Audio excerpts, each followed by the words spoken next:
রিলেশনের কষ্টের গল্প। দীর্ঘদিনের রিলেশন ব্রেকআপ করে বিয়ে করেছিলাম বাবার পছন্দের ছেলের সাথে। বাবার ডিসিশনের সামনে নিজের ডিসিশন রাখার সাহস কখনো হয়নি, তাই হয়তো ভাগ্যকে মেনে নিয়ে অপরিচিত মানুষের হাত ধরে চলে এসেছিলাম এক নতুন পরিবেশে। প্রাক্তনের কি অবস্থা জানতে চাইলেও আশেপাশে এত লোকজন যে খোঁজ নিতেই পারলাম না। অবশ্যই আমি জানতাম সে খুব বেশি কষ্টে থাকলে দরজা বন্ধ করে ফুপিয়ে ফুপিয়ে কাঁদতে থাকে। আজও তাই করছে। 1 মিনিট সে থাকতে পারে না আমাকে ছাড়া। প্রাক্তনের কথা ভাবতে ভাবতে মনমরা হয়ে বসেছিলাম। এমন সময় আমার স্বামী এসে বসলেন আমার পাশে। আস্তে করে নামাজটা পড়ে নিতে বললেন। কিছু বলতে পারলাম না। নামাজ পড়ে এসেই ওনার পাশে বসলাম। কিছুক্ষণ কথোপকথন করার পর জানতে পারলাম তিনিও পারিবারিক চাপে বিয়ে করেছেন। ভরসা পেলাম, আমার কথাও জানালাম। তিনি কেমন যেন আশ্বস্ত হয়ে বললেন, সমস্যা নেই, দুজনেরই উচিত একটু সময় নেওয়া। সময় নিলাম। সংসার জীবনে দুজনের ভালো বন্ডিং হলেও দুজনেই প্রাক্তনের স্মৃতি থেকে বের হতে পারেনি। আমার স্বামী এক কথায় খুব ভালো মানুষ। 4 মাসের সংসারে বুঝতে পারলাম তিনি আমার প্রতি দুর্বল হয়ে যাচ্ছেন। পরে জানতে পারি তার ডায়েরি দেখি আসলে প্রাক্তন বলে কেউ নেই, আমাকে সঙ্গ দেওয়ার একটা প্রচেষ্টা। তিনি বিশ্বাস করতে আমি একদিন সব ভুলে তার সাথে জীবন শুরু করব। ডায়েরি পড়ে কেমন চিট মনে হচ্ছিল ওনাকে। বাসায় ফিরলে খুব রেগে ওনার সামনে ডায়েরি ফেলে দিয়ে বললাম, এটা কি প্রতারণা করেছেন আমার সাথে? তিনি নিটল হয়ে দাঁড়িয়ে থাকলেন, কিছুই বললেন না। আমি সব গুছিয়ে নিয়ে ফিরে এলাম বাপের বাড়িতে।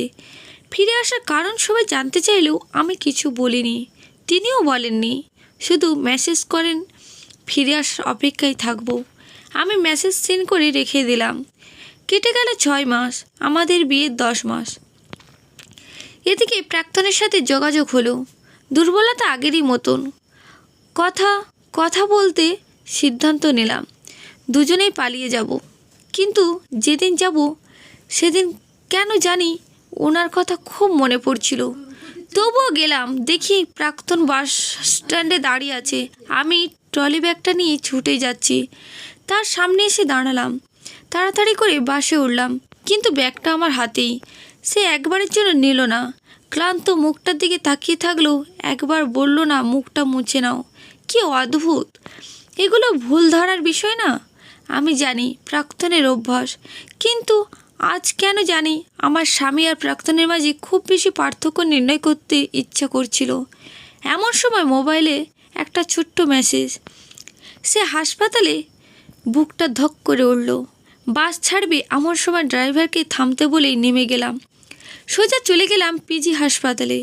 উনি অক্সিজেন মাস্ক পরে আছে। মাথা ফেটে গিয়েছে, পুরো শরীরে ব্যথা পেয়েছেন। খুব কষ্ট হচ্ছিল, কিন্তু ওনার সাথে সরাসরি কথা বলার অনুমতি নেই কারোর। বাইরে বসে অপেক্ষা করছিলাম। পরের দিন বিকেলে সবাইকে অনুমতি দেওয়া হলো দেখা করার। তিনি প্রথমেই আমাকে খুঁজলেন। লজ্জানত দৃষ্টিতে নিচের দিকে তাকিয়ে রইলাম। কি বলবো বুঝতে পারছিলাম না। এমন সময় তিনি জিজ্ঞাসা করলেন, যাওনি? আমি কিছুই বললাম না। কি হলো, চলে গেলে কি খুব সুখী হতে? অবশ্যই আমি সইতে পারতাম না, কিন্তু যাও। আমি শক্ত করে ওনার হাত ধরে বললাম, না, আপনার সাথেই থাকতে চাই। ফিরিয়ে দেবেন? তিনি ঠিক তার বুকের কাছে টেনে নিয়ে বললেন, কখনো না। আমি খুব শান্তি পাচ্ছিলাম। তিনি প্রশ্ন করলেন, কেন ফিরে আসলে আগে বলো? যত্নের অভাবে। ভালোবাসা শুধু আবেগ থাকলে হয় না, যত্নও থাকতে হয়। তার প্রতি ভালোবাসা ছিল, কিন্তু আপনার প্রতি ভালোবাসা সৃষ্টিকর্তা প্রদত্ত। আমি চাইলেও অস্বীকার করতে পারি না। আপনার কাছেই সুখ। এই যত্নের লোভ সামলাতে পারিনি।